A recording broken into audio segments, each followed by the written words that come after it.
তালপুকুর গ্রামে সন্ধ্যা নামছে ধীরে ধীরে। মাঠের কাজ সেরে কৃষকরা ফিরে আসছে কাঁধে লাঙল তুলে, মাথায় মাতলা চাপিয়ে। রাখালেরা গরু ছাগল নিয়ে ফিরছে গৃহপথে। চারদিক তখন গোধূলির আলোয় ভরে উঠেছে। এই গ্রামে আধুনিকতার ছোঁয়া নেই, বিদ্যুতের বাতিও জ্বলে না। সন্ধ্যার পর গ্রাম ভরে ওঠে কেবল কেরোসিনের আলো আর ঝিঁঝি পোকার ডাকে।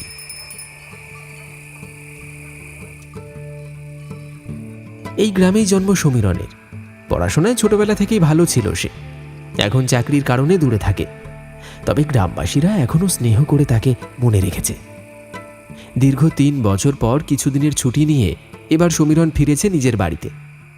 বাড়িতে ফিরে তার মনে হলো ছোটবেলার স্মৃতির টান আবার যেন ডাকছে। তাই মাকে বলল, মা, আমি একটু অবনী দাদুর চায়ের দোকানে যাচ্ছি, তাড়াতাড়ি ফিরব। তালপুকুর গ্রামটার নাম হয়েছে বড় একটা পুকুরের জন্য। গ্রাম জুড়ে সেই পুকুরের খ্যাতি কম নয়। আকারে যেমন প্রকাণ্ড, তেমনি গভীরতাও অজানা।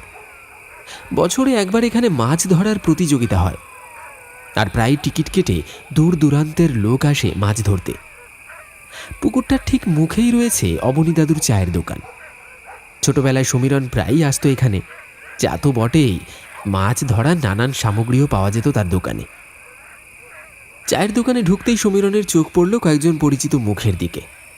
নিতাই, পচা আর গোবিন্দ, ছেলেবেলার বন্ধু। আরও ছিলেন গ্রামের বয়স্ক রামহরি আর ভট্টাচার্য কাকা। সবাই মিলে দোকানের বাইরে মাচায় বসে গল্প করছিলেন। পুকুরের গেট তখন বন্ধ। সন্ধ্যার পর আর মাছ ধরার অনুমতি নেই, তবে অবনী দাদুর দোকান রাত অবধি খোলা থাকে। গ্রামের আড্ডা এখানেই জমে। সমীরণকে দেখে গোবিন্দ হেসে উঠল। আরে সমীরণ, আর চাকরি পেয়ে তো একেবারে হারিয়ে গিয়েছিলি রে। হেসে বসে পড়ল সমীরণ, বলল, চাকরির জায়গাটা অনেক দূরে। সরকার থেকে কোয়ার্টার দিয়েছে বটে, তবে ওখান থেকে বাড়িতে আসতে গেলে অনেক ঝামেলা। কম করে 7 দিন সময় লাগে, তাই আর বারবার আসা হয়ে ওঠে না। অবনী দাদু চায়ের পেয়ালা বাড়িয়ে দিয়ে স্নেহের স্বরে বললেন, তা ভালো আছিস তো বাবা? মাঝে মধ্যেই তোর কথা বলি, শহরে গিয়ে আমাদের ভুলে যাসনি যেন আবার। তা হয় নাকি দাদু? শৈশবের দিনগুলো কি ভোলা যায়? যত দূরেই থাকি, মনে তো সবসময় তালপুকুরই থাকে। কথা চলতে চলতে চায়ের কাপে চুমুক দিল সবাই। কিছুক্ষণ গ্রামের খুঁটিনাটি নিয়ে আলাপ হলো। তারপর পচা বলল, শোন সমীরণ, রাতের বেলা বনপাড়ার মোড়ে পৌঁছে আমরা ডান দিকে যাব, আর তুই যাবি বাঁ দিকে। তবে মনে রাখিস, তোদের বাড়ি যাওয়ার পথে কালীখোলার যে মাঠটা আছে, ওটা কিন্তু এখন আর ভালো জায়গা নেই। কেন, কি হয়েছে? আগে তো আমরা ওই মাঠেই কত খেলাধুলা করেছি।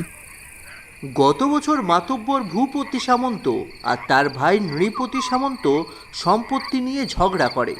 পরে দুজনার মৃতদেহ পাওয়া যায় ওই মাঠেই।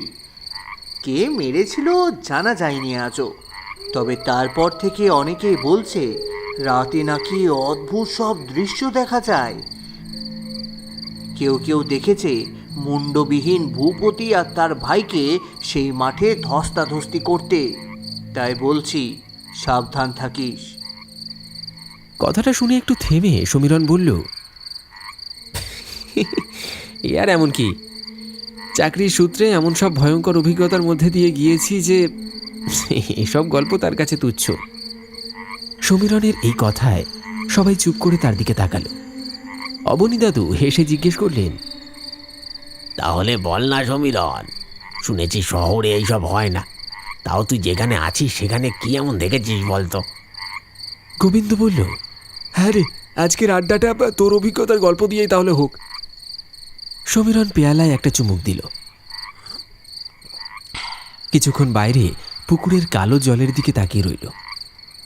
তারপর ধীরে ধীরে বলতে শুরু করল,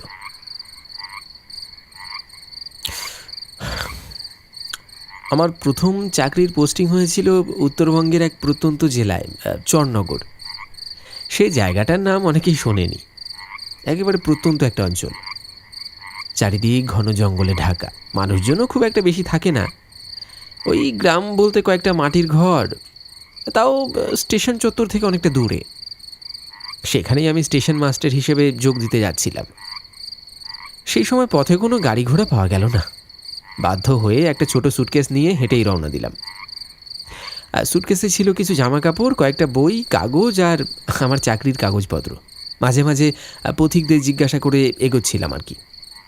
যত ভেতরে ঢুকছিলাম ততই চারিদিক যেন নিস্তব্ধ হয়ে আসছিল। গাছপালার ভিড়ে আলো কম ঢুকত।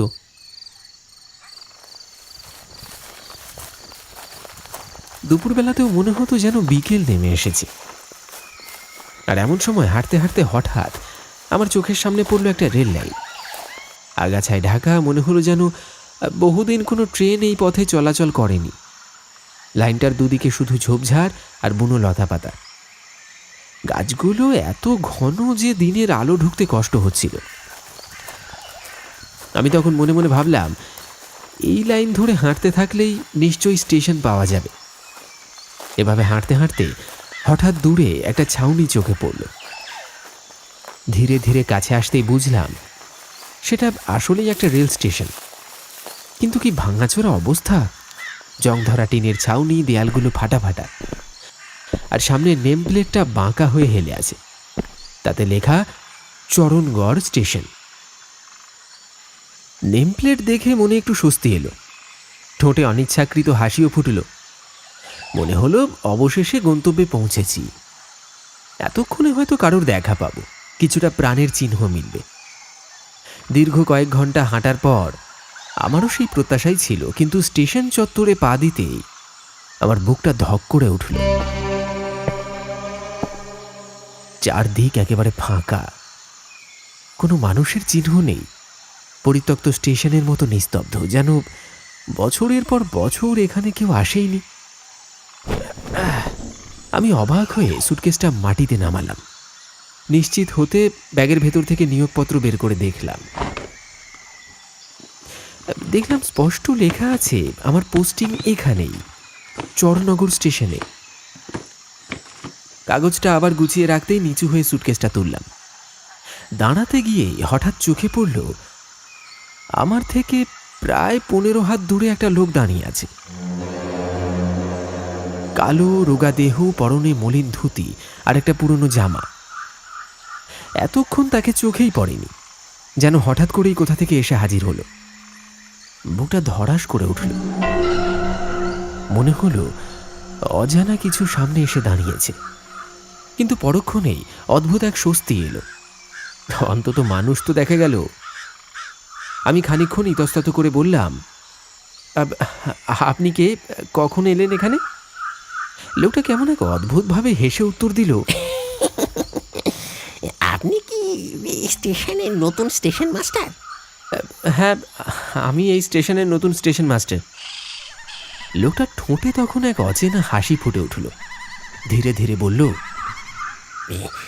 আসুন না বাবু, আপনার জন্যই তো অপেক্ষা করতেছিলাম। আগের মাস্টার মশাই তো চলে গেছেন, তারপর থেকে আমি আর কারোর সঙ্গে কথা বলতে পারিনি। আসলে আমার একটা চায়ের দোকান আছে, ওই যে দেখছেন না স্টেশনের শেষ মাথায়, এই ডান দিকে হেলে আছে, হ্যাঁ সেখানেই। আমি তাকিয়ে দেখলাম স্টেশনটার প্রান্তে সত্যি একটা ছোট্ট গুমটি মতো ঘর আছে।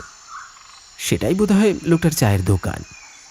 সে আবার বলল, এই লাইনে যাত্রী খুব একটা আসি না বাবু, সারা দিনে মোটে 2টো ট্রেন, তাও একটা সকালবেলা আর একটা আসে ওই রাত 12টার সময়।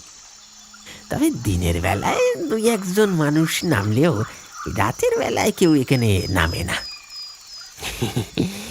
জায়গাটা দেখছেন না কেমন থমথমে, তাছাড়া আর কোনো গাড়ি দাঁড়ায় না বাবু। দোকানটাও কোনো মতে চলে, তবে আপনি আসায় একটু সঙ্গ পেলাম বলতে পারেন। আপনার চিন্তা নেই, চায়ের কোনো চিন্তা নেই, চাইলে রান্নাবান্নার ব্যবস্থাও আমি করে দিতে পারবো, বিনিময়ে সামান্য কিছু হলেই হয় আর কি। লোকটাকে দেখে বুঝলাম খুবই গরিব, বয়স হয়েছে, তবু সংসার চালাতে দোকানটা খুলে রেখেছে। মনে মনে ভাবলাম স্টেশনে থাকতে হলে এমন একজন মানুষেরও প্রয়োজন বটে। তাই আমি বললাম, হ্যাঁ হ্যাঁ নিশ্চয়ই, এতে তো আমারই সুবিধা হবে।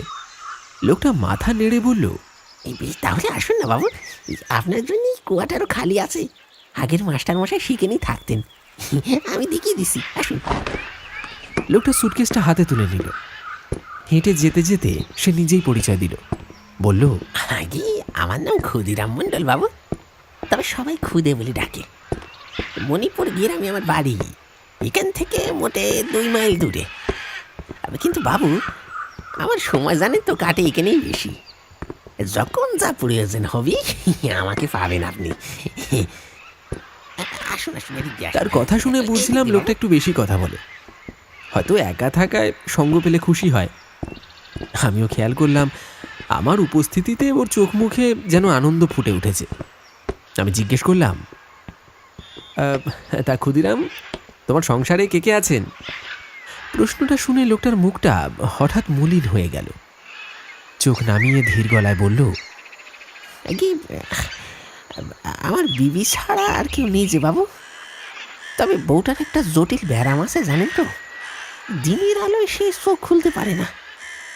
সূর্যের আলো দেখলি চোখে ভয়ঙ্কর জ্বালাপোড়া করে। আগে আগে এমনটা ছিল না বাবু।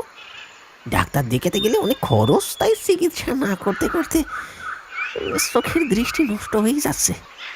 আমি এক মুহূর্ত ভেবে বুঝলাম ক্ষুদিরামের স্ত্রী যে সমস্যায় ভুগছে সেটার নাম ফোটোফোবিয়া। এই রোগে দিনের আলো বা তীব্র আলোর দিকে চোখ রাখা যায় না। রোগীরা আলোর ঝলক সহ্য করতে পারে না, চোখে প্রচণ্ড ব্যথা হয়। চিকিৎসা করলে হয়তো কিছুটা উপশম সম্ভব, কিন্তু গরিব ঘরে সেটা করা দুঃসাধ্য। কথাটা শুনে আমার মনটা খারাপ হয়ে গেল। মনে হলো ক্ষুদিরামের মতো দরিদ্র মানুষগুলো সত্যি জীবনের সঙ্গে লড়াই করে কোনোভাবে বেঁচে থাকে। কথা বলতে বলতে জানলাম ক্ষুদিরাম আগের স্টেশন মাস্টারের রান্নাবান্নার কাজ করত। যা কিছু থাকতো তার একটা অংশ সে স্ত্রীকে দিয়ে দিত। লোকটার সততা বুঝতে আমার বেশি সময় লাগলো না। আমরা হাঁটতে হাঁটতে পৌঁছে গেলাম আমাদের কোয়ার্টারে। দেখলাম স্টেশন সংলগ্ন একটা দোতলা বাড়ি, নিচে একটা ঘর, আর উপরের ঘরে উঠতে বাইরে লাগানো মরচে ধরা লোহার রেলিংওয়ালা সিঁড়ি ব্যবহার করতে হয়। সিঁড়িটার অবস্থা দেখে মনে হলো যে কোনো সময় ভেঙে পড়তে পারে। আমি ঘরে ঢুকলাম। ভেতরে আসবাবপত্র বলতে খুব সামান্যই জিনিসপত্র। একটা খাট যার পায়াগুলো কাঁপা কাঁপা, একটা পুরনো টেবিল আর একটি চেয়ার রয়েছে যার একদিকের হাতল ভাঙা। টেবিলের ওপর কয়েকটা কাগজপত্র ছড়ানো ছিল, পাশে একটি হ্যারিকেন রাখা। যদিও রেলওয়ে কর্তৃপক্ষ থেকে বিদ্যুতের সংযোগ আছে, তবু বুঝলাম বিদ্যুৎ না থাকলে ব্যবহার করার জন্যই হয়তো এটা রাখা হয়েছে। টেবিলের কোণায় একটি ওয়াকিটকি যন্ত্র চোখে পড়ল। বুঝলাম সেটার মাধ্যমেই অন্য স্টেশন বা সহকর্মীদের সঙ্গে যোগাযোগ রাখতে হবে। এমন সময় দুপুর গড়িয়ে বিকেল হয় অবস্থা। একেতেই অসম্ভব খিদে পেয়েছে। ক্ষুদিরাম রান্নাঘরে ঢুকে পড়ল, আর কিছুক্ষণের মধ্যেই গরম গরম ভাত, ডাল আর আলুর তরকারির গন্ধ ছড়িয়ে পড়ল ঘরে। টেবিলে বসে খাওয়ার সময় খেয়াল করলাম রান্নাঘরে আগে থেকেই কিছু বাজারের জিনিস রাখা আছে। চাল, ডাল, আলু, লবণ, তেল সবই অল্প অল্প করে মজুদ। মনে হলো আগের স্টেশন মাস্টারই এগুলো কিনে রেখেছিলেন, পরে ট্রান্সফার হয়ে যাওয়ায় আর ব্যবহার হয়নি। মনে মনে ভাবলাম ক্ষুদিরাম চাইলে এসব জিনিস চুরি করে নিয়ে যেতে পারত, তবু তা করেনি। দরিদ্র হলেও লোকটা নেমো খারাপ নয়, সৎ। আমারও মনে হলো এই নিঃসঙ্গ স্টেশনে অন্তত একজন মানুষকে তো পেলাম যার উপর ভরসা করা যায়। যাক, ভালোই হলো। আমি যেমন একজন সঙ্গী পেলাম, ক্ষুদিরামও পেল কথা বলার মানুষ। ক্ষুদিরামের সঙ্গে গল্প করতে করতে জানলাম আগের যে স্টেশন মাস্টার ছিলেন তিনি নাকি একা থাকতে ভীষণ ভয় পেতেন। ক্ষুদিরাম তাকে বহুবার বুঝিয়েছিল, বাবু, এখানে ভয় পাওয়ার মতো কিছু নেই। আমি তো প্রতিদিনই এখানেই থাকি। কোনো অস্বাভাবিক জিনিস আমার চোখে পড়েনি, বিশ্বাস করুন। কথা শেষ করেই ক্ষুদিরাম হেসে বলল, তবে জানেন তো বাবু, একটাই ব্যাপার আছে। সেটা কি ভয় বলা যায় কি না জানি না। কিরকম ব্যাপার বলো তো? বাবু, আমার বউটা